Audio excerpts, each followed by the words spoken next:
I'm going to tell you a little bit about our presenter today, Sally Milo. Who doesn't know about her? We all love Sally. Since the days when cutting and pasting meant an X-Acto knife and melted wax, who remembered those? Sally Milo has been designing and marketing materials for small businesses.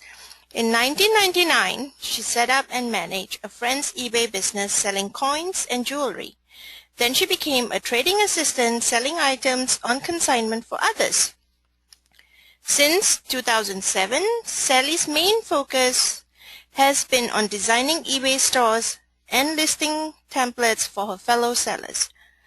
Branding is a big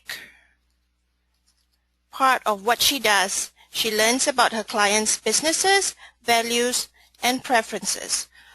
And she works with them to create a brand to help them in their eBay sales.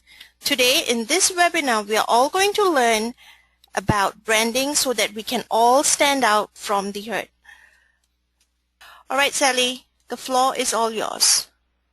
Thanks, Sunita and Sandy, for sponsoring this webinar. This is my very first ever webinar that I've presented, so I hope I can carry your attention and provide you all with some interesting info, or at least some stuff to think about. Okay, as you all can imagine, branding is known as branding because of the symbols or the brands the ranchers would mark their cattle with. That goes back to ancient Egyptian times, although it became more popular in the mid-1800s in Mexico and the southwest of the U.S. Because of the history of branding, we think of a branding as a company's mark or their logo.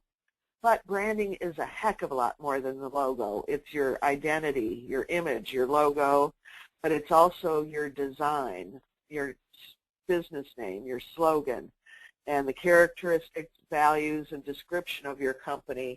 And all of this differentiates your business from the competition. It's your unique branding that helps you stand out from the herd. Okay, branding is the sum of the perceptions that people have about you and your company and your products. It includes the perceptions of you within the company, you and any helpers you might have, as well as the external audiences and stakeholders in your business. It's also all of those activities that you undertake which affects those perceptions. So in order to effectively build a positive brand perception, you have to engage in both the internal and external activities to deliver a consistent impression of who you are. And consistency is a big part, and I'll be talking a little bit more about that later. Now, feedback on eBay is your perceived reputation. It's an external perception. Other indicators of your reputation would be testimonials that you might have on your listings or on custom store pages, videos that show demos of how to use your product. Those can add to your perception of your reputation. All the extra information you offer on your listings, custom store pages, on Facebook, and then information on your history. All of those aid in the perception people have of your business. Okay, branding is a lot more than just your logo. And I'm going to be talking about how do you determine your brand, how do you use your brand, and what resources are available in your branding. First thing is branding and marketing are kind of all of the same idea of promoting your business, but they support each other. Where branding is that image, branding dictates your marketing activities. Those marketing activities have to do with your sales efforts, your research, your pricing, promotion, advertising, public relations, and persuasion. Your brand is what decides who your market is.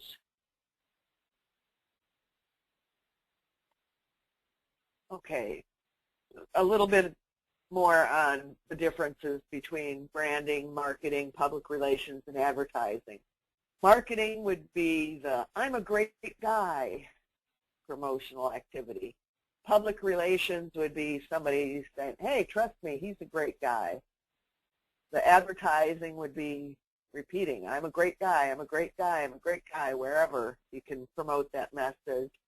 And then the branding perception is your clients understanding that you're a great guy. Okay. Branding is a lot more than just your logo. It's your design, the whole look, and again, the consistency is important, that you look, your materials all look like they're of the same company. Your business name is part of your branding. A slogan is part of your branding. And then the characteristics and values of your company are all part of that whole branding message. Now let's get into determining your brand. And the first part of determining your brand is, what do you sell?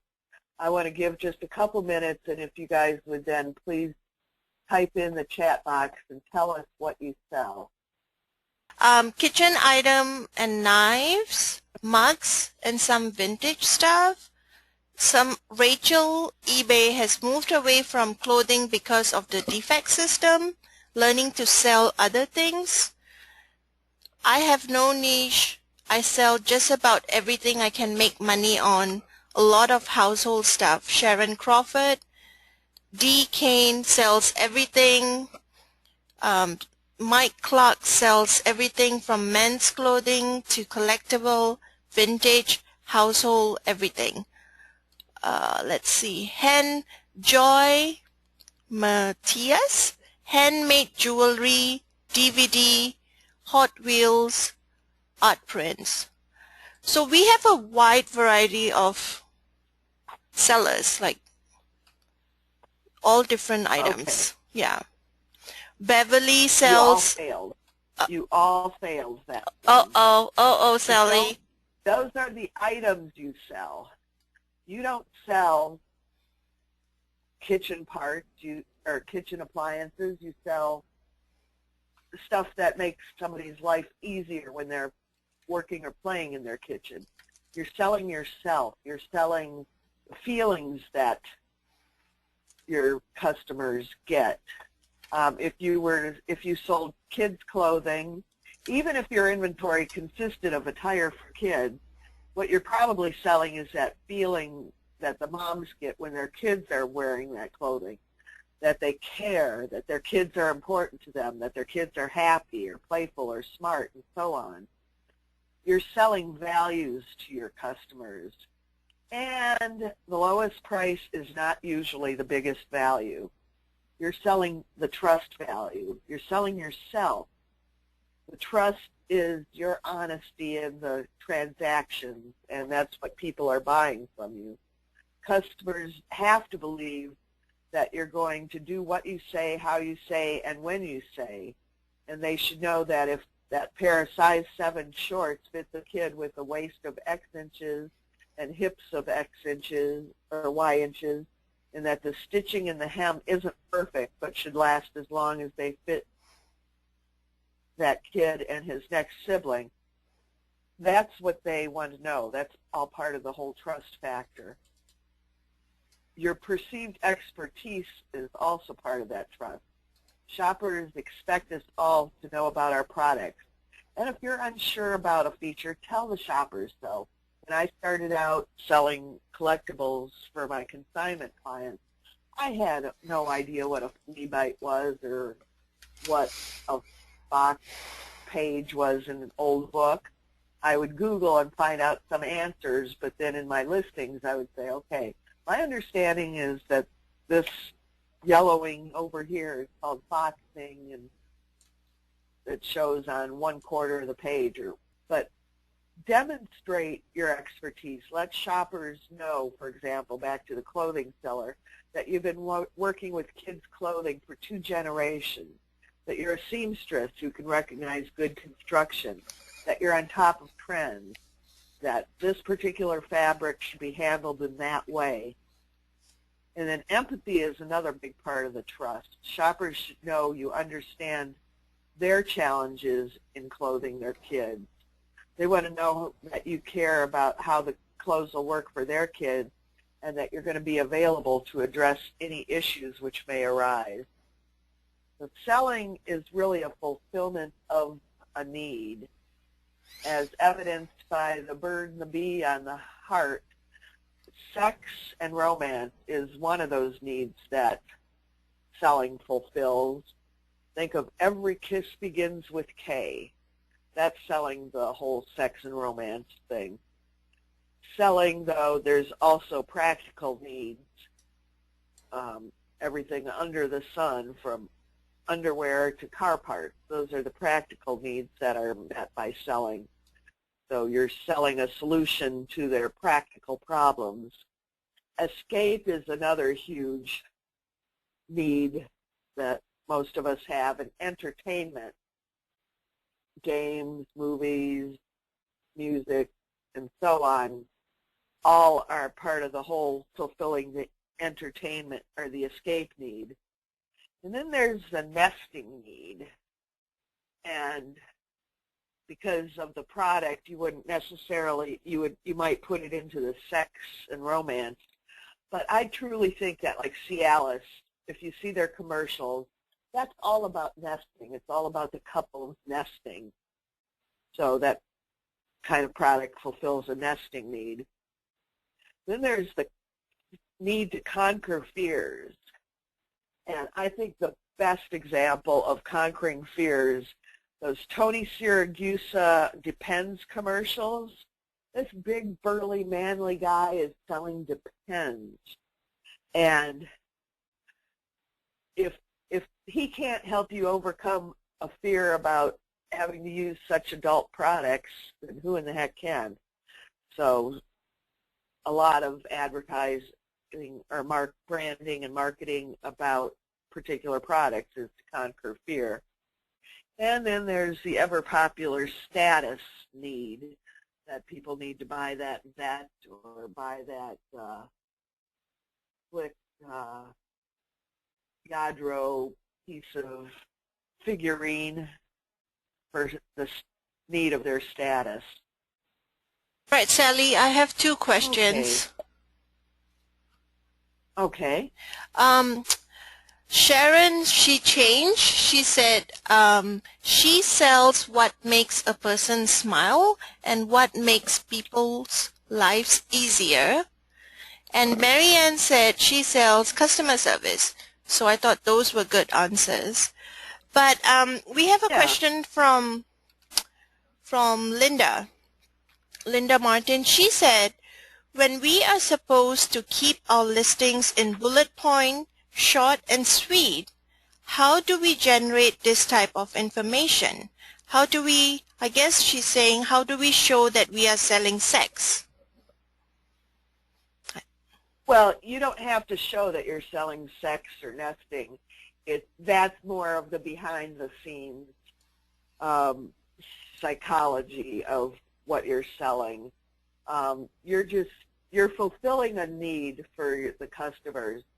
So if you're selling, a piece of jewelry, that a guy might get for his wife for Christmas or her birthday, you're selling that sex and romance, but very subtly behind the scenes. You'll have your bullet points with the specifics about the gems and the metal and the size and the measurements and all of that, but you might end off with 2 lines after the bullet points and say, just imagine how your wife will feel when you give this to her on her birthday. So that's part of the selling part, where it's not a big thing, it's subtle, but it's kind of a reminder that you're fulfilling a need. Let's see. And where would we show this, Sally? Should we do this on Facebook? Should we do this on customer pages, on eBay, or where? This is question from Linda again. Where do we I would, show our like branding? I would say at the end of your listing, after those bullet points, add a line or two that, well, here, Sandy's just sent me a message that I always recommend a sentence in listing that gives context for how the item will be used. And so that's it. That's just a little quick summary. I see, like Danny Ackerman, I see in her listings, she will often have a couple sentences at the beginning and at the end of her listing, just putting that product into context, how you might use it, or where it came from. Just something that adds like a personal touch to the listing. So I hope that answers. Yeah, and another thing too, thanks to Sandy who is sending me messages, because Google likes the context too, not just the buyers. So that's an important point. Yeah, so your listings, if you Google, if somebody were to Google diamond ring for wife's birthday, there is always the chance that it'll show up in Google, your listing, because you have mentioned this diamond ring as a great gift for someone's wife. So add those little things. I mean, that isn't the prominent part. That's not what's selling. It's the specifics of the product that are selling, but it's that behind the scenes stuff or the subtle stuff that really can tweak the person your way, you know, to buy from you. That's my experience anyway. Okay, let's carry on for more about determining your brand. Now, in determining your brand, think about all the associated characteristics and qualities about your business. Do you have something fun that you should express fun in your listings and on your Facebook or social media posts about your product? Are there some practical aspects that and the availableness of what you have that you should promote? Are your products manly or womanly? Are they for the rebel or for the conservative guy? Is there serenity involved in what you're selling and what benefits the customers will get? Think about all of those words that describe your business, which takes us right into the next point. To describe your business, seriously, after we're done talking here, or if you want to ignore me for a minute and write down 3 to 5 words or phrases, keywords about your business. Of course, good customer service is a little too general. Get specific.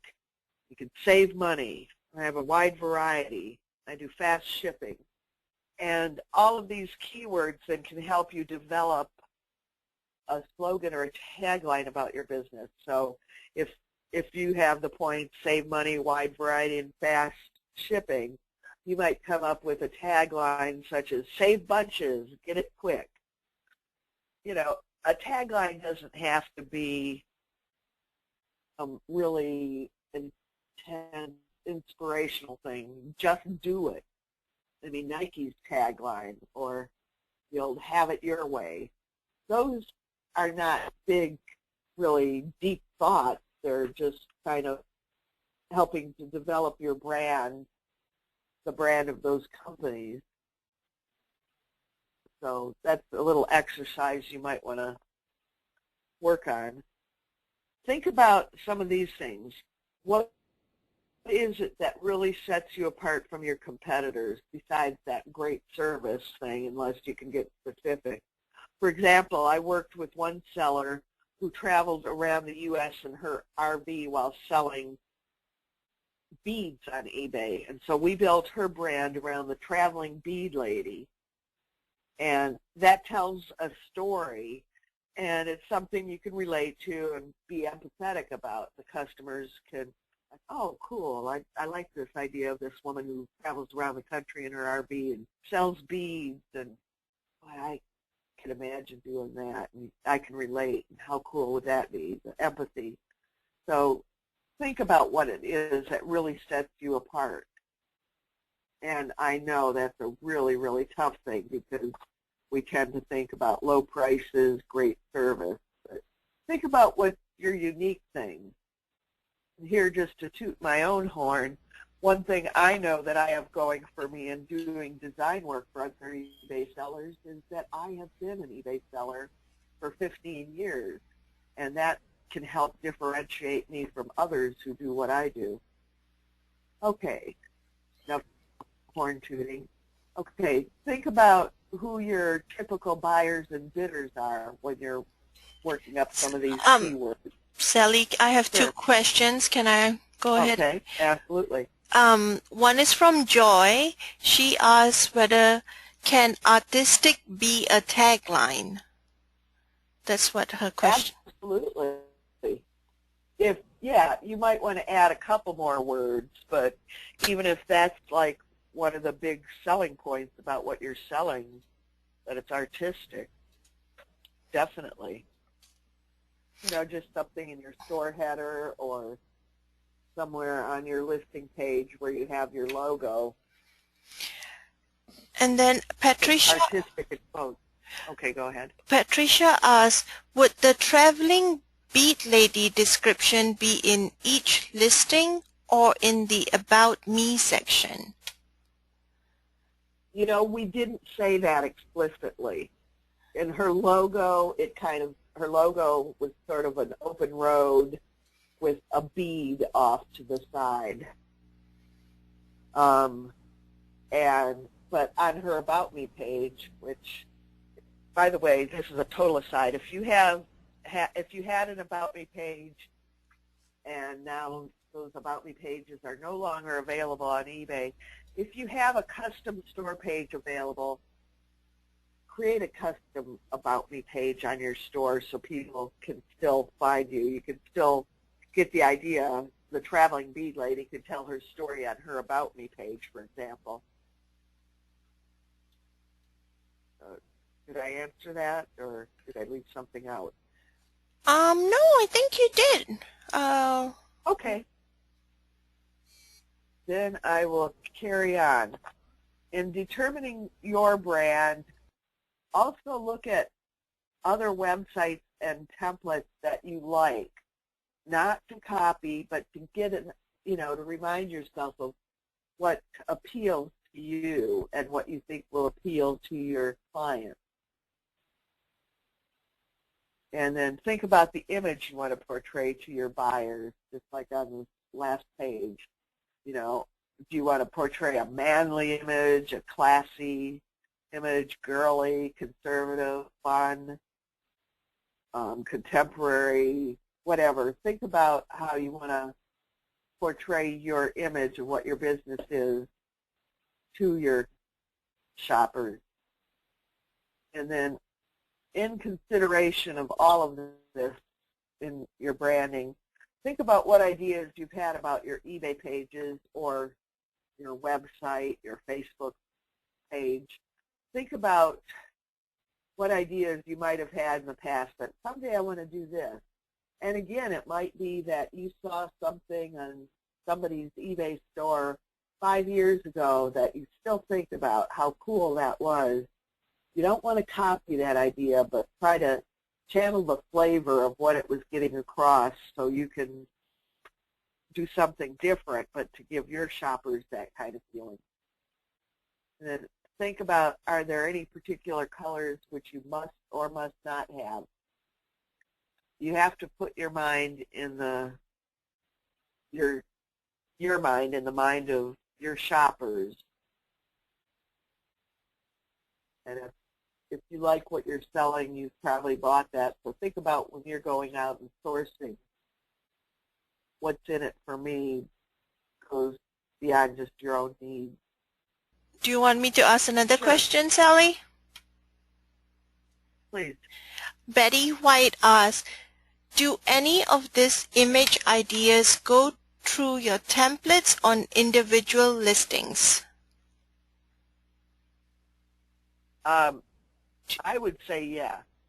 I mean, there's the whole, especially since Cassini was announced, there's the whole thing, and especially because of mobile, eBay mobile, people are hesitant to brand their, or put graphics and stuff on their listings.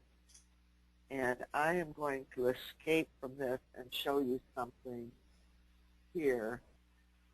I came up with a mobile-friendly template. And still there are people who want, for their 70 or 80% of customers who are on monitors, there are still people who don't want to go with the mobile-friendly template. But I tried to combine something that would work for people on mobile and people on a monitor. Okay, I've got, and if you were to look in this, my newest phone, I just got a new phone a month ago, will show the whole template. But my old phone would only show, about, not even that much, about this much of the listing when I clicked on the description. So I started putting the title and description at the top left of the template, where we still have room for branding. So instead of a header, I'm doing a right-sider where we've got the logo. Some people are still going with their pictures underneath the description. So to me, this is a solution for having both the monitor and the mobile devices still have an attractive listing. So Betty, I think you can have your logo on your listings as well as your, well, on your listings and everywhere else you might be promoting your business. Well, go down here, get back to where I was. Okay, the last part of determining your brand, it's really after you've determined your brand, come up with a quick pitch. You're wearing your eBay t-shirt in the grocery store. You're at DMV and you've got your phone and somebody hears a ka-ching. And why did your phone ka-ching? Or why are you wearing an eBay shirt? Do you do eBay? Think about a 15-second pitch, a description of your business that you can tell in 15 seconds. You can tell somebody what you do. And, of course, always have your business cards with you and with your eBay store URL, which is just stores.ebay.com/store name. Have that. Don't be afraid to let people know what the heck you do, even if, it's some old guy next to you at the DMV or some 20-something guy next to you at DMV and you sell kids' clothes. Just tell them that you sell kids' clothes. They have moms, they have daughters, they have grandkids, they have neighbors. So, once you make that nice personal impression, they're going to be more apt to seek you out on eBay. So get your quick pitch together. Okay, I mentioned consistency earlier. That brand consistency is important. You have to look, you have to sound, and you have to behave as if you're one business. You're not, hopefully, you're not too schizophrenic in your business. Your look, certainly the colors and the theme and your logo should be consistent upon, on your business card, on your eBay listings or eBay store, your Facebook page, any marketing materials. Have some consistency so people will identify and recognize you. Look like one business. Sound like one business. If you're going to talk about that you provide good service in this way over here, make sure that you are providing that good service over here and explaining the same qualities on your Facebook page or on your store, on your marketing materials, and then behave as if you're one business. Be consistent. Nothing's going to, well, yeah, there are some things that could wipe you out quicker than inconsistency, but inconsistency is going to scare off people. And then where in the heck do you brand? Well, certainly on eBay, but branding is a way we can do it worldwide. All the social media branding on Facebook, your Facebook page, Twitter, you can customize your Twitter page. LinkedIn, you can do a nice LinkedIn profile. I talked to somebody recently and her LinkedIn page, and she provides some services beyond just selling on eBay. And her, almost immediately, when she updated her LinkedIn profile page, she was getting local business from others in her Dallas area. So brand on LinkedIn. Brand on your T-shirt. You know, ask me about my site.com or your eBay shirt. On your car, have window decals. Vistaprint, I know, does window decals, and they even do little magnetic signs. I know a lot of sellers, particularly those who are educators or consignment sellers, they will have signs on their cars, just magnetic signs, so that they can take them off easily and put them back on or change them out to promote those services they provide. But heck, if you sell something really cool and you want people to know about it, put your store logo on, stores.ebay.com/store name. You know, great place to get such and such. Can't be shy if you want to get the word out about your business. Okay, then there are all kinds of branding materials, from your logo to your business card. I always loved the thermometers back in like the 50s and 60s that companies would give out. So promotional material. Bubble Fast, I think, does a great job at eBay events. They'll have, well, one year, of course, they had little bottles of bubbles, so kids could blow the bubbles with the little wand. And I used to love PayPal. Used to give out mints at different eBay events, branded with the PayPal logo. So promotional items. Signage, of course, is a place to brand. Facebook and other social media. Your packing slips or receipts you put in your packages. Your own website, your eBay store and eBay pages, and your packaging. And something I want to talk about packaging for a moment. We all know that Griff sells on eBay, and so many clothing sellers, I think, just kind of like call it in. I ordered a shirt for my boyfriend from Griff.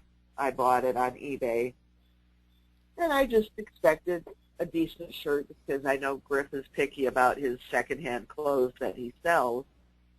But I opened up the package, the box, and there was tissue paper with the raffia ribbon, that sort of straw-like ribbon, tied very neatly, and I took that off, and the shirt, a secondhand shirt, was all pinned together like a brand new shirt. That branding, that Griff, his whole attention to detail, which I didn't I knew I was, because of his listings and having known Griff for years, I knew it would be a good experience, but boy, he went above and beyond.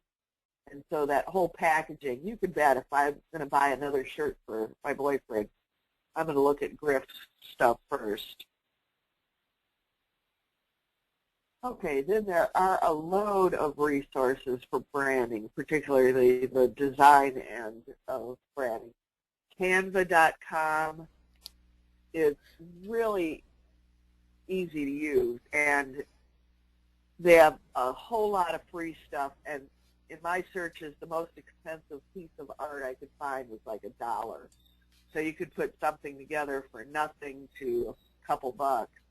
You can put together, if you have a new store, you could put together the banner from Canva, and you can put in your exact dimensions you want, and pretty much it's just follow the instructions, and very user-friendly, I think.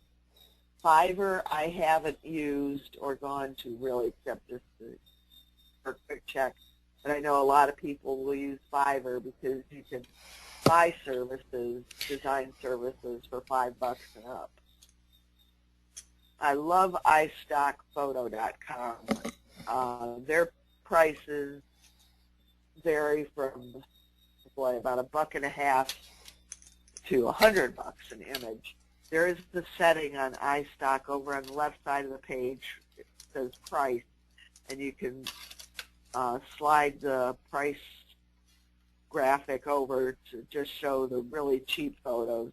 And you can still find a lot of nice cheap photos. Of course, if you want something exquisite, you can leave the price so you can do the $100 and $75 photos. But those images too. And something else I find for the small images, I always just buy the small images on iStock. Their resolution is usually 200 dots per inch, so that when you enlarge it and just go to 72 dots per inch, you still are getting a really nice quality. So and those things you can then crop out like something for a header background or banner background.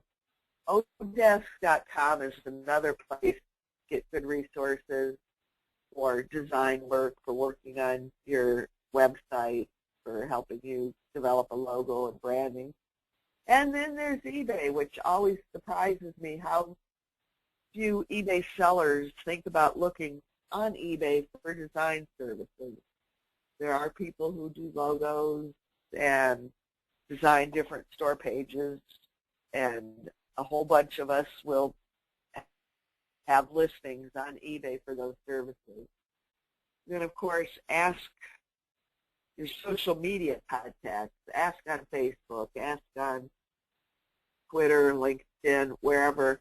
Get recommendations for people or companies for the various resources to help you with your branding materials.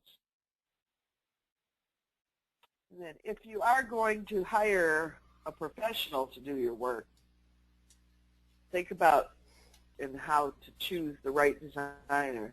First, make sure that that designer pays attention to detail, that he's hearing what you say, and that you're part of the conversation too. Make sure that that designer pays attention to detail.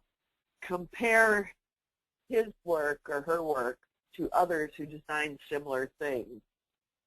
I am not at all offended when somebody tells me that they've got this template that Diane did for them and they want me to do something, a template for them that'll work in 6-bit. So, but compare that work and make sure that your designer is doing the kind of work that you want yourself. And then make sure your designer is going to communicate with you and tells you what's next and what to expect. Make sure he or she tells you that it's going to take 2 weeks or 4 weeks to get this project done, and that he or she wants to know these, that, and the other details about your business. Look at their portfolio, and even if need be, contact their old clients. Most of us who do eBay design will have portfolios of our work, and you can find out the names, the store names of those clients easy enough. Send them a message through eBay. I don't think that's spamming if you're asking a fellow seller who had somebody design something for them how was it to work with so-and-so? And then make sure your designer asks you questions, gather info. You want to teach that designer about your business and your values, your brand. So make sure that that designer is going to ask questions of you. Okay, what makes a good logo? First of all, it's got to be of a size and details that are going to work on everything from a business card to a big sign, if they're the type of business that might have a big sign. Going to work on their website, on printed materials. So I've got that illustration showing it in 3 different sizes, just those circles. Because some logos, when you get to the business card size, if they're too complicated, it loses the details. The logo should be attractive, and I don't just mean pretty. I mean just aesthetically pleasing. Starbucks logo, I think, is aesthetically pleasing. It's fairly simple, but it definitely stands out. It should be unique and original. Trying to find a jewelry store logo that was unique was really tough. I went through Google Images, and I found this one because even though it indicated like a diamond ring, it didn't have the typical diamond ring on this particular store logo, so I found this one very unique. And then make sure it's appropriate. That plumbing logo, you could, and again, back to the unique. Yeah, somebody could use a plumber's wrench, which everybody does, or just a simple drop. I thought that they were creative in the way they used a pipe with the drop and highlighted around it. A pencil wouldn't be the appropriate symbol for a plumber, of course. So make sure the logo is appropriate. And then make sure the logo withstands time. That logo there, the cash phone. Boy, how many years has it been since we've had antennas on our cell phones? Probably only a few, but that really dates that particular logo to the year 2000, I would say, 2000, 2002, and earlier. And then simplicity is good for a logo for the sizing purposes, but also to be recognized in a moment's interest. And when I first did this, I didn't know that Wendy's had come out with a new logo last year. But I immediately thought of Wendy's as just such a complicated logo. It's more of an illustration than a logo. And I was real glad to discover they simplified the heck out of that. And so simplify where you can. I was working with one seller who did a lot of thrift store and yard sailing sourcing. And she wanted like a little pickup truck like a la Beverly Hillbillies with stuff hanging out. And it's like, man, that's an illustration, not necessarily good branding to really market to people that you're getting all this stuff from thrift stores and yard sales, even if you are, and even if the customers realize it, you don't have to slam them over the head with it. But she wanted an illustration. She didn't want a logo, so thankfully we came up with a simplified logo that did brand her cleanly instead of being real fussy. So all in all, in review, how are you going to stand out from the herd? What are the perceptions people have of your business and your brand? Does your marketing support your brand and vice versa? Is your branding complete? Do you have a logo, company name, a slogan? Are all your characteristics and values and design all consistent and complete? What the heck are you really selling? And then what characteristics set your business apart from others? What keywords describe your business, and can you pitch that quickly? Is your branding consistent, not just the design, but also the attitude of your branding? Where can you promote your brand? Different places. What materials can you use to brand? What resources can you use? And if you hire a designer, how can you be sure that he or she's going to be the right fit for you and your business? Is your logo unique, descriptive, and attractive? And can it be shown in many sizes? And as you ponder all these things and you come back and review these tomorrow or the next day on Sandy's site as you review the slides, I think that you have a good start on putting together effective branding of your business and putting that into place. And a little bit of promo here. If you do decide to go with a real designer and you look at me and think we could work together, I do give 10% off for new clients only if you mention Social Sandy when you get a hold of me. So, and there at the bottom of the screen is my email address, which is easy, sally@sallymilo.com, and my store name, stores.ebay.com/Milo Design. So that is about it. All right, Sally, I have a few questions. Okay. D. Kane asks, how do I use a template? Can it work with InkFrog? Oh, absolutely. InkFrog and pretty much all the listing tools, with the exception of Turbo Lister doesn't play nice, always the templates. But all the paid-for listing tools will accept custom templates. Even, there's InkFrog, there's just a place to load your custom template into. Seller Sourcebook, when I've worked with sellers who use that, I have to send the code to Seller Sourcebook, and then they'll put it into their client's space. But InkFrog, Activa, Vendio, Channel Advisor, Fixit, Yozu, all of those have places where you can easily load a template. Many of those have their own templates available as well. Okay, next question.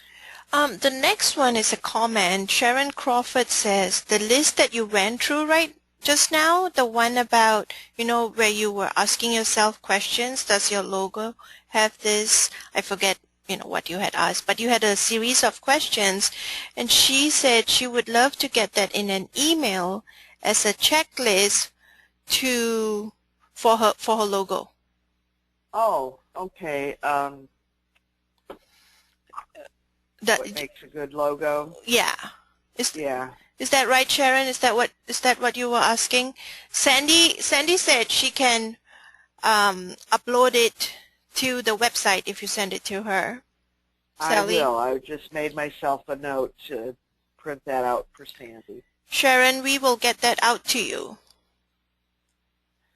You are welcome.